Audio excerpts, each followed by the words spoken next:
नमस्कार, सूचना दर्पण न्यूज में आपका स्वागत है। आप देख रहे हैं सूचना दर्पण न्यूज का खास प्रोग्राम खास मुलाकात। आज हमारी टीम पहुंची है ग्राम पंचायत तिलोली, जिसकी वर्तमान सरपंच है श्रीमती लीला देवी आमेटा। सरपंच प्रतिनिधि श्रीमान शंकर लाल आमेटा, किस प्रकार रहा अब की बार का कार्यकाल, पंचायत वासियों को किन किन सुविधाओं का मिला लाभ, क्या रही मुख्य रूप से समस्याएं, क्या क्या हुए मुख्य रूप से विकास कार्य, आइए सुनते हैं सरपंच प्रतिनिधि के साथ प्रधान संपादक कोजाराम जी की खास बातचीत।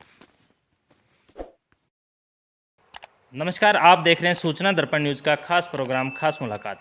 आज हमारे साथ जो शख्सियत मौजूद है, अगर बात करें ग्राम पंचायत तिलोली की, तो यहाँ से सरपंच पद पे हैं श्रीमती लीला देवी आमेठा और इनके प्रतिनिधि शंकर लाल जी, विष्णु शंकर जी हमारे साथ जिस प्रकार मौजूद हैं। तो आज इनसे चर्चा करेंगे कि सबसे पहले तो, क्योंकि अगर बात करें इनके परिचय की, तो इन्होंने एक अध्यापक के रूप में जो जनता को जो सेवाएं दी और बालक बालिकाओं को शिक्षित करने का जो अहम कार्य किया है, तो अब ये राजनीति में आए हैं, तो इनका राजनीति के करियर जानेंगे। तो सबसे पहले तो विष्णु जी, हमारे चैनल में स्वागत है आपका। बहुत बहुत धन्यवाद, आप पधारे हैं, आपका भी स्वागत है।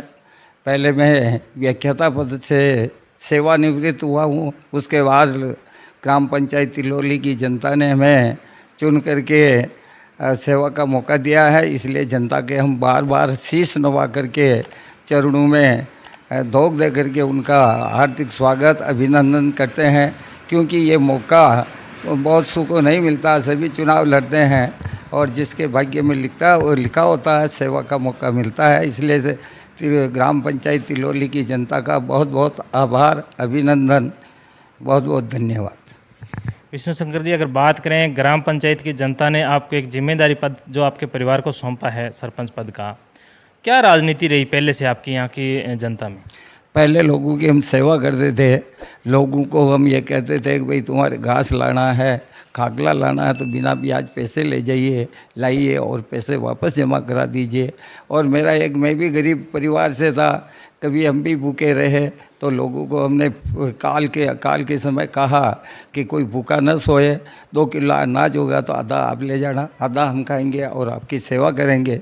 और उसी की बदौलत हमें जनता ने सेवा का मौका दिया। बिल्कुल, क्योंकि अगर बात करें सरपंच पद एक जिस प्रकार ग्राम पंचायत की जो सेवा का पद होता है, इनकी जो सेवा है वो शुरू से ही जारी रही है।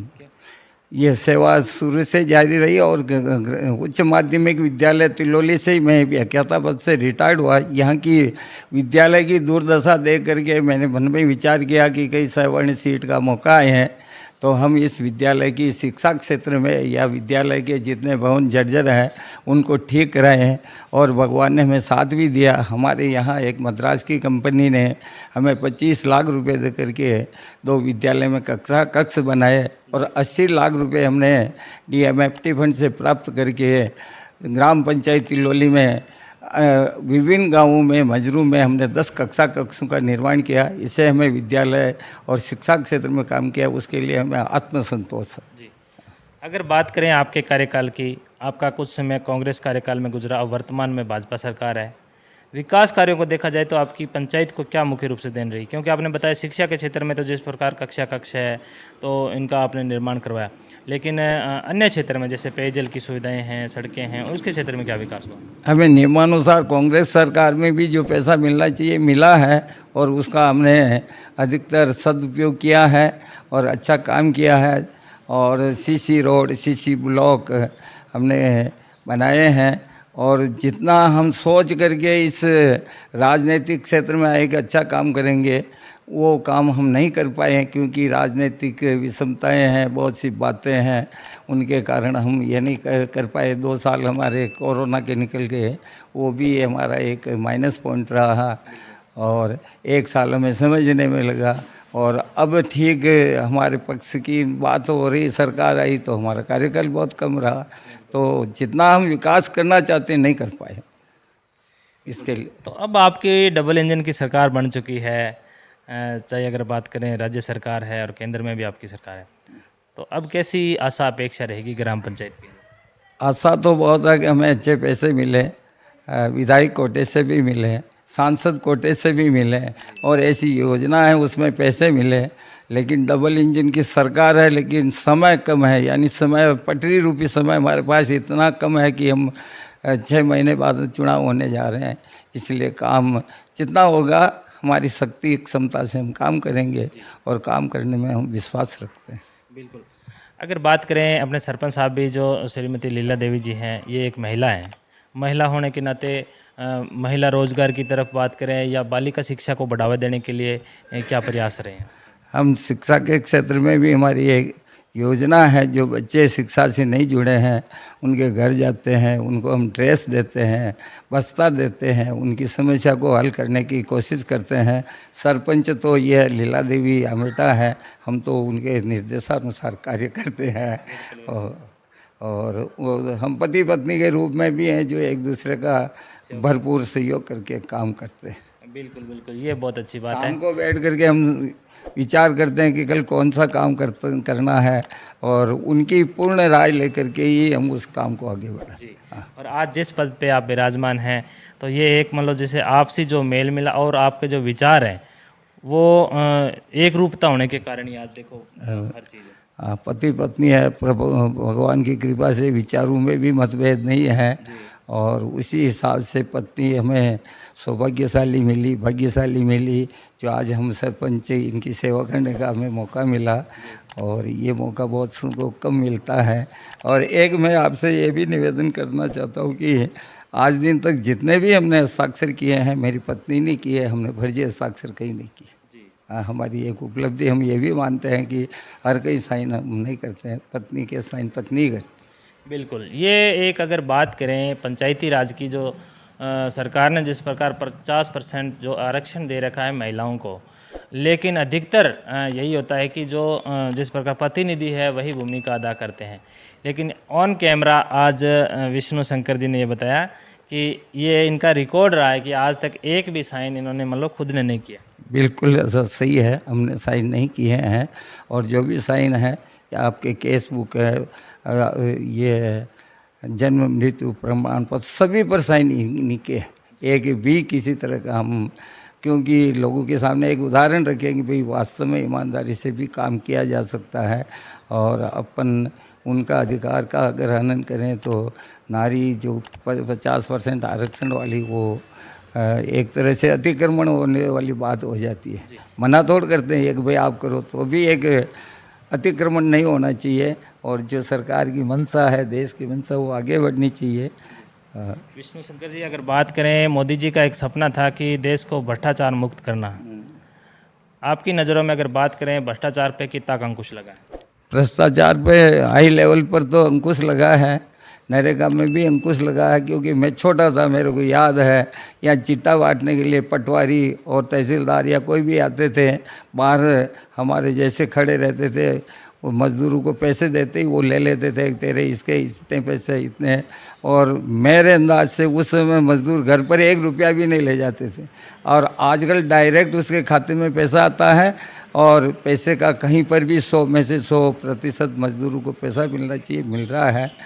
भ्रष्टाचार पर लगभग 40% अंकुश लगा, अभी 60% तो अंकुश नहीं है। क्योंकि अब ये सभी बात ये कहा नहीं जा सकता कि हम कैसे काम करते हैं, कहाँ से पैसे लाते हैं, किस तरह की व्यवस्थाएं हैं, उसका फॉलो करें। फॉलो नहीं करेंगे तो बैठे रहो, काम मत करो। बिल्कुल बिल्कुल। अगर बात करें, ग्राम पंचायत की जनता ने आप पे भरपूर सहयोग जताया, आगे आपकी ग्राम पंचायत को किस नज़र से देखना चाहोगे? मैं ये चाहता हूँ कि हमारी ग्राम पंचायत में पर्यावरण की दृष्टि से कम 4000-5000 वृक्ष लगें। और जो विद्यालय के लिए, जैसे राजकीय उच्च माध्यमिक विद्यालय में खेल के लिए भूमि नहीं है, और भूमि है तो 3-3, 4-4 किलोमीटर दूर है।